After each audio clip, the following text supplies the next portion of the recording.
आमिर खान के पापा ने कहा कि बेटा बड़ा नाम करेगा, मगर अध्ययन के पापा शेखर सुमन तो कुछ और ही कह रहे हैं। अध्ययन के पापा शेखर उन्हें फेमस होने के लिए एक मजेदार टिप दे रहे हैं। शेखर का कहना है कि बेटा खूब कंट्रोवर्सी करो, आखिर बदनामी से कुछ तो नाम मिलेगा। Let's take a look at this zoom exclusive. Go ahead, create more controversies.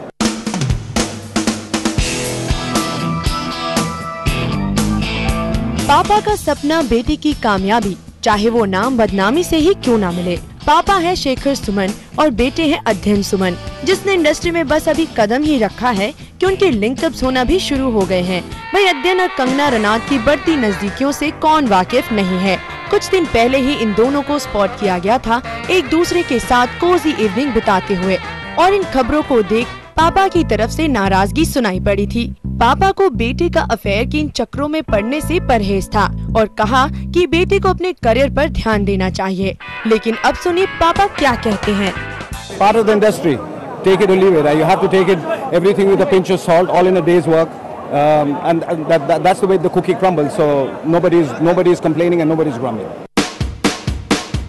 अब ये बातें पापा के लिए part and parcel of life बन जाती है।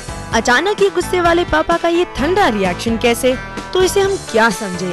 क्या पापा को कोई एतराज नहीं अगर बेटे के लिंकअप्स की खबरें आए? Go ahead, create more controversies. Bollywood में अध्ययन का करियर कुछ खास तेजी से आगे नहीं बढ़ रहा है। शायद इसीलिए तो अध्ययन को पापा शेखर सुमन ने कंट्रोवर्सी में रहने की कहीं हिदायत तो नहीं दी। भट्ट ने अध्ययन को फिल्म जश्न के लिए साइन किया है, लेकिन जश्न के लिए बाकी स्टार्स की नाना ने फिल्म को लटका दिया है। जश्न के लिए सोनल चौहान, सोनू सूद और प्राची देसाई को साइन करने की तैयारी थी, लेकिन इन सभी स्टार्स ने फिल्म में कोई खास रुचि नहीं दिखाई। तब से अध्ययन की अगली फिल्म पर भी क्वेश्चन मार्क लग गया है। ऐसे में पापा की कंट्रोवर्सी वाली सलाह कहीं बदनामी की तरफ ना ले जाए। मेघना जोशी, जूम, मुंबई।